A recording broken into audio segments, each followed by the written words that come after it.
ہاں جی، بسم اللہ الرحمن الرحیم۔ تو ہم لوگ بات کر رہے تھے رموز و قاف کی۔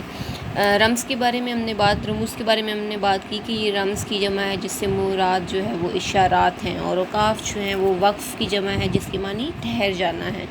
اب ہمارے پاس آپ دیکھیں کہ ہمارے پاس تو رموز و قاف جو ہیں وہ آپ کہہ سکتے ہیں کہ عربی سے آئے ہیں، کیونکہ قرآن پاک میں بھی آپ دیکھیں کہ آپ کو جو ہے مختلف رموز و قاف آپ کو ملیں گے، اگرچہ عربی کی جو رموز و قاف ہے وہ اردو سے بہت مختلف ہیں۔ اردو کے آپ کہہ لیں کہ یہ انگلش سے بہت زیادہ ملتے جلتے ہیں، انگلش کے جو رموز و قاف ہیں ان سے بہت زیادہ اردو کے رموز و قاف ملتے جلتے ہیں۔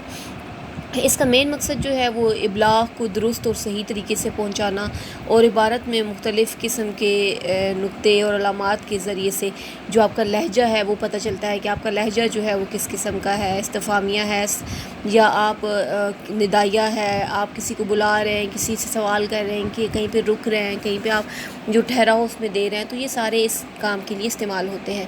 اب اگر آپ رموز و قاف ہمارے پاس مختلف قسم کے ہوتے ہیں۔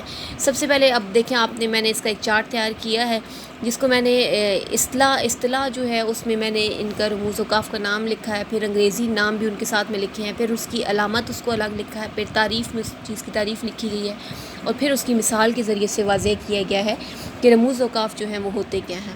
اب اگر سب سے پہلے آپ دیکھیں تو میں نے سب سے پہلے سکتہ لکھا ہے۔ سکتہ کو انگریزی میں آپ جو ہے وہ کوما کہتے ہیں، اور اس کے بعد پھر الٹا کوما جو ہے اس کی علامت ہوتی ہے۔ اگر آپ اس کی تعریف کی طرف جائیں تو آپ دیکھیں کہ سب سے کم ٹھہراؤ، آپ نے یہ چیز یاد رکھنی ہے کہ سکتہ جو ہے وہ سب سے کم ٹھہراؤ کو ظاہر کرتا ہے، اور اس کا مقصد کیا ہے کہ عبارت کو یا لفظوں کو الگ الگ کر کے حروف علت کے طور پر اس کو استعمال کیا جاتا ہے۔ اب مثال میں آپ دیکھیں کہ یہ کتاب مفید، پھر کوما آئے گا، سبق آموز، پھر کوما، آسان اور سستی ہے، ٹھیک ہے۔ یہ کتاب مفید، اب یہاں پہ آپ دیکھیں کہ آپ کا ٹھہراؤ آ رہا ہے جملے کے اندر، یہ کتاب مفید، سبق آموز، آسان اور سستی ہے، ٹھیک ہے۔ تو اس میں آپ کو واضح طور پر ایک ٹھہراؤ جو ہے وہ محسوس کریں گے۔ دوسرے جملے میں دیکھیں، اس کمرے میں ایک دروازہ، 3 کھڑکیاں اور 2 روشن دان ہیں۔ اب دروازہ، 3 کھڑکیاں اور 2 روشن دان، تو اس میں ہم جو ہے وہ سکتہ کا استعمال ہم نے کیا ہے، یا آپ کہہ سکتے ہیں کہ پنجاب، سندھ، سرحد اور خیبر اور بلوچستان جو ہیں وہ پاکستان کے صوبے ہیں، ٹھیک ہے۔ تو اس میں بھی پنجاب، سندھ، سرحد، ان کے درمیان میں ہم جو ہے وہ سکتہ کا سائن استعمال کر رہے ہیں۔ دوسرا آپ دیکھیں وقفہ۔ وقفہ کو ہم انگلش میں سیمی کالم بولتے ہیں، اور اس کے جو ہے وہ الٹا کوما اور اس نیچے ایک ڈاٹ، جب آپ ایک نقطہ لگائیں گے تو یہ آپ کے پاس وقفہ کی علامت ہوگی۔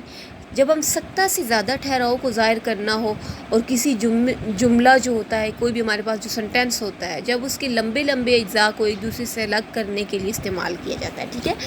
کسی بھی جملے کے لمبے اجزاء کو ایک دوسرے سے الگ کرنے کے لیے آپ جو ہے وہ وقفہ کی علامت کو استعمال کرتے ہیں۔ یعنی سکتہ جب ہم نے سکتہ کے بارے میں پڑھا تو ہم نے کہا کہ سب سے کم ٹھہراؤ کے لیے جو علامت استعمال ہوتی ہے وہ سکتہ ہے، تو اور وقفہ کے بارے میں جب ہم پڑھیں گے تو ہم کہیں گے کہ سکتہ سے زیادہ ٹھہراؤ کے لیے جو علامت استعمال ہوتی ہے اس کو ہم وقفہ بولتے ہیں۔ اب یہاں پہ آپ اس کی مثال میں دیکھیں، لاہور پنجاب کا، کراچی سندھ کا، کوئٹہ بلوچستان کا، اور پشاور خیبر پختونخوا کا دارالحکومت ہے۔ اب اس میں آپ نے دیکھا کہ ایک ہی جملے کے اندر اس کے مختلف اجزاء کو الگ کرنے کے لیے ہم نے وقفہ کی علامت جو ہے اس کو استعمال کیا۔ لاہور پنجاب کا یہ اب ایک پورا جز ہے، ٹھیک ہے۔ اب یہ ہم یہاں پہ یہ بات بتا رہے ہیں کہ لاہور جو ہے وہ پنجاب کا کیا ہے، دارالخلافہ ہے۔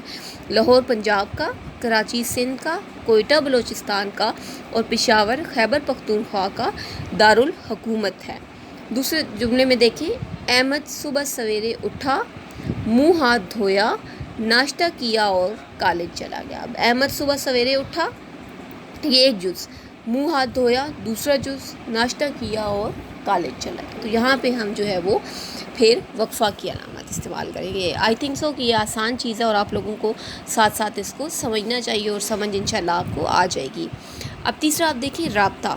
رابطہ کو ہم جو ہے وہ کالن کہتے ہیں، انگلش میں آپ اس کو کالن بولتے ہیں، اور اس کی علامت جو ہے وہ 2 ڈاٹس اوپر نیچے، 2 نقطے آپ اوپر نیچے لگائیں گے تو یہ رابطہ کی علامت ہوگی۔ یہاں پہ اب آپ دیکھیں کہ وقفہ سے زیادہ ٹھہراؤ کو ظاہر کرنے کے لیے جملے کے کسی سابقہ خیال، بات کی تشریح یا تصدیق کے لیے استعمال ہوتا ہے۔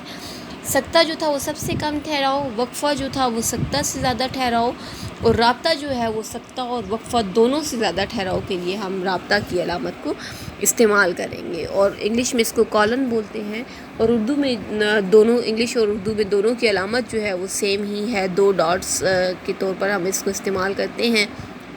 اب مثال آپ اس کی دیکھیں، سچ ہے گیا وقت پھر ہاتھ نہیں آتا۔ اب سچ ہے کہ بعد ہم نے یہ علامت استعمال کی، اور پھر ہم نے کہا کہ گیا وقت پھر ہاتھ نہیں آتا، یا آپ کہیں کہ قائد اعظم نے فرمایا کام کام اور صرف کام۔ اب اس کی آپ اگر تعریف میں چیک کریں تو وہ یہی بات کی جا رہی ہے کہ جملے کے کسی سابقہ خیال، بات کی تشریح یا تصدیق کے لیے استعمال ہوتا ہے۔ وقفے سے زیادہ ٹھہراؤ کو ظاہر کرتا ہے، جملے کے کسی سابقہ خیال، بات کی تشریح یا تصدیق کے لیے استعمال ہوتا ہے۔ اب بات کی تشریح یا تصدیق آپ کہیں، اب دیکھیں ہم نے تصدیق کی ہے نا کہ سچ ہے، آگے ہم نے اس کی تصدیق کی ہے کہ گیا وقت پھر ہاتھ نہیں آتا، یا قائد اعظم نے فرمایا کام کام اور صرف کام، تو یہاں پہ ہم نے رابطہ کی علامت استعمال کی۔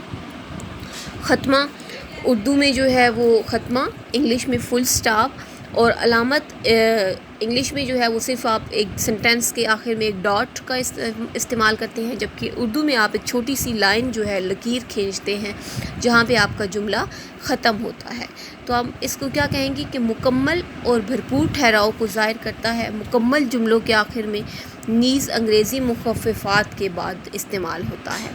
اب یہاں پہ جہاں پہ آپ کا ایک جملہ ختم ہوگا وہاں پہ بھی آپ اس کو استعمال کریں گے، اور جہاں پہ آپ کے انگریزی جو ایبریویشنز ہوتے ہیں وہ آئیں گے وہاں پہ بھی آپ اس کو ختمہ کو استعمال کریں گے۔ مثال کے طور پر اب پہلے اس کی مثال ایک جملے کے طور پر دی گئی کہ ہم اپنا سبق یاد کر چکے ہیں، یہ آپ کا ایک پورا سنٹینس ہے، تو اس کے بعد آپ نے ختمہ کی علامت استعمال کی ہے۔ دوسرے میں ہم نے بات کی کہ انگریزی مخففات جو ہوتے ہیں ان کے میں بھی MBBS، ٹھیک ہے، تو اب آپ M کے بعد جو سائن استعمال کریں گے وہ ختمہ کا ہوگا، پھر BBS، ان سب کے درمیان جو LLB، ان سب کے درمیان بھی جو آپ کی علامت آئے گی وہ بھی ختمہ کی علامت ہوگی، ٹھیک ہے۔ پھر ہم پڑھیں گے تفصیلیہ کو۔ تفصیلیہ جو ہے وہ کالن اور ڈیش، ٹھیک ہے، کالن یا ڈیش انگلش میں آپ اس کو بولیں گے، اردو میں اس کو آپ تفصیلیہ بولیں گے، اور علامت جو ہے وہ 2 ڈاٹ اور سامنے آپ ایک ختمہ کا سائن جو ہے وہ استعمال کر دیتے ہیں، جس طرح کہ اس کے نام سے ظاہر ہے، یعنی کسی بھی چیز کی تفصیل بیان کرنے کے لیے یہ علامت استعمال ہوتی ہے۔ اب آپ پہلی مثال دیکھیں کہ پنجاب کے 5 دریا یہ ہیں۔ اب آپ نے اس کے سامنے یہ والا سائن استعمال کیا اور آگے اس کے لکھ دیے راوی، ستلج، چناب، جہلم اور سندھ۔ یا آپ دوسری مثال دیکھیں کہ علامہ اقبال کی چند مشہور کتابیں درج ذیل ہیں، اور پھر آپ نے اس کے سامنے یہ والی علامت لگائی اور آگے اس کی تفصیل جو ہے وہ بیان کر دی۔ یا آپ کہیں کہ ورزش کے درج ذیل فوائد ہیں کے بعد آپ یہ والا استعمال کریں اور نیچے 1 2 کر کے اس کے جو فوائد ہیں وہ آپ لکھ دیں۔ تو آج کے لیے ہم جو ہے وہ سکتہ، وقفہ، رابطہ، ختمہ اور تفصیلیہ، یہی ہم جو ہے وہ 5 رموز وقاف پڑھیں گے۔ آپ نے کل اپنے اس کو نیٹ نوٹ بک میں اس کی تعریف کے ساتھ رموز وقاف کی تعریف، اور یہ جس طرح میں نے آپ کو نوٹس بنا کے دیے ہیں اسی طرح آپ کے پاس یہ بہت اچھی ہینڈ رائٹنگ میں آپ کے پاس یہ چیزیں موجود ہونی چاہیے۔ چلے بے شک آپ اس طرح اس کی لائنیں نہ لگائیں، آپ سکتہ کی ہیڈنگ دیں، پھر اس کے آگے انگریزی نام لکھیں، اس کی علامت لکھیں، اس کی تعریف الگ سے لکھ لیں، لازمی نہیں ہے کہ آپ نے اسی طرح جو ہے وہ لائنز استعمال کرنی ہے۔